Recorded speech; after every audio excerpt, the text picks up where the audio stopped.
അപ്പൊ മിന്നലുമായിട്ട് നമ്മൾ പ്രധാനപ്പെട്ട ഒരു കാര്യം മനസ്സിലാക്കാനുള്ളത് 30 സെക്കൻഡ് റൂളാണ്. 30 സെക്കൻഡ് റൂളും. നമസ്കാരം. കഴിഞ്ഞ ദിവസം മലപ്പുറം ജില്ലയില് കുരങ്ങൻചോല വെള്ളില മങ്കട ഭാഗത്ത് നമ്മുടെ 4 സഹോദരന്മാര് മിന്നലേറ്റ് മരണപ്പെട്ടു.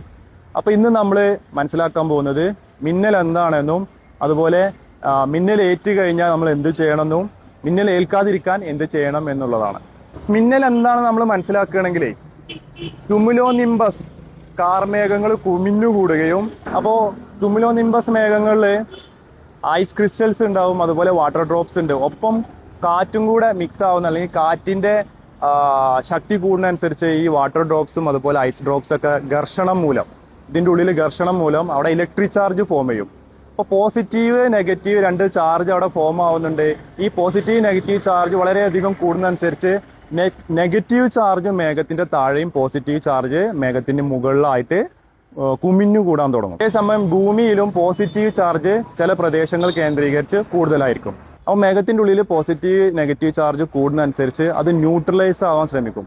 അപ്പോൾ ഇതനുസരിച്ച് എന്ത് ചെയ്യും, ഡിസ്ചാർജ്, ഒരു ഇലക്ട്രിക് ഡിസ്ചാർജ് സംഭവിക്കുന്നതാണ് മിന്നൽ. അപ്പോൾ മേഘത്തിന്റെ ഉള്ളിലും ഇലക്ട്രിക് ഡിസ്ചാർജ് സംഭവിക്കും. അതുപോലെ മേഘത്തിന്റെ താഴെ ഞാൻ പറഞ്ഞു നെഗറ്റീവ് ചാർജും ഭൂമിയിൽ പോസിറ്റീവ് ചാർജാണ്. അതുകൊണ്ട് തന്നെ ഓപ്പോസിറ്റ് ചാർജ് ആയതുകൊണ്ട് തന്നെ ഒരു ഇലക്ട്രിക് ഫ്ലോ, ഒരു മിന്നലിന് അവിടെയും സാധ്യത ഉണ്ട്.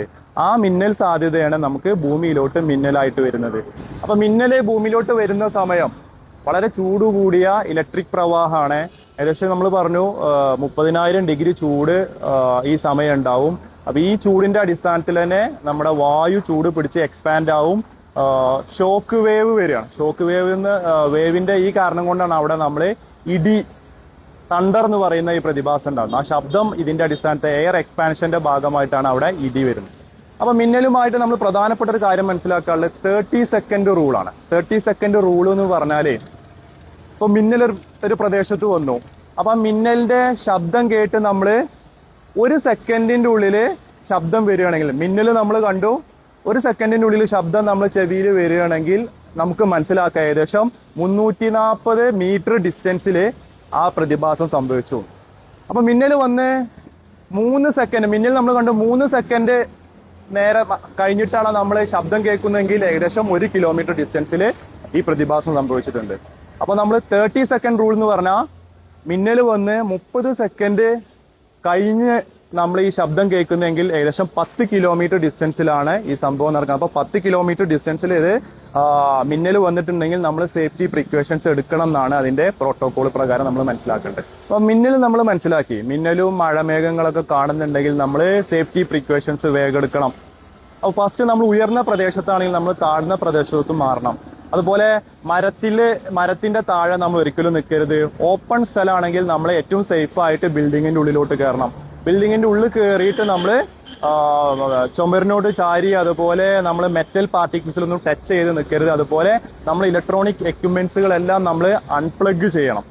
അതുപോലെ മഴ പെയ്യുന്ന സമയത്ത് തന്നെ നമ്മുടെ സ്ത്രീകളൊക്കെ അയകളിലൊക്കെ ഡ്രസ്സ് എടുക്കാനൊക്കെ പോകും. അതുപോലെ മിന്നലും ഇടിയൊക്കെ കേൾക്കുന്നുണ്ടെങ്കിൽ അങ്ങനത്തെ ഒന്നും നമ്മൾ അത് ചെയ്യരുത്. മിന്നൽ സമയത്ത് ഇങ്ങനത്തെ കാര്യങ്ങളൊന്നും ചെയ്യരുത്. അതുപോലെ നമ്മൾ വാട്ടർ ടാപ്പ് തുറക്കരുത്, വെള്ളം യൂസ് ചെയ്യരുത്. അതുപോലെ തുറന്ന സ്ഥലത്തുള്ള പൂളുകള്, അതുപോലെ ജലാശയങ്ങൾ, ഇതിലോട്ടൊന്നും ഇറങ്ങരുത്. ഈ പറഞ്ഞ കാര്യങ്ങളൊക്കെ നമ്മൾ ശ്രദ്ധിക്കണം. നമ്മൾ വാഹനത്തിൽ പോകുന്ന സമയത്താണെങ്കിൽ വാഹനത്തിൽ നിന്ന് നമ്മൾ ഒരിക്കലും ഇറങ്ങരുത്, വാഹനത്തിൽ തന്നെ ഇരിക്കുക. അതുപോലെ നമ്മൾ ഓപ്പൺ സ്പേസ് ആണ്, നമുക്ക് മാറി നിൽക്കാൻ ഒരു സ്പേസും ഇല്ലെങ്കിൽ നമ്മൾ നിലത്ത് മുട്ടുകുത്തി തല മുട്ടിനിടയിൽ വെച്ച് കൈ രണ്ടും ചെവിക്ക് പിറകിലായി ഇരിക്കുക. നമ്മൾ സ്റ്റാൻഡായിട്ട് നിൽക്കരുത്. ഈ കാര്യം നമ്മൾ പ്രത്യേകം ശ്രദ്ധിക്കണം. ഇൻ കേസ് നമുക്ക് മിന്നൽ അടിച്ചൊരു സിറ്റുവേഷൻ കാണാം, കുറച്ച് കാഷ്വാലിറ്റി അവിടെ കിടക്കുകയും നമ്മൾ ആദ്യം ചെയ്യേണ്ടത് മിന്നലിന്റെ ഭാഗമായിട്ട് കാർഡിയാക് അറസ്റ്റ് വരാം.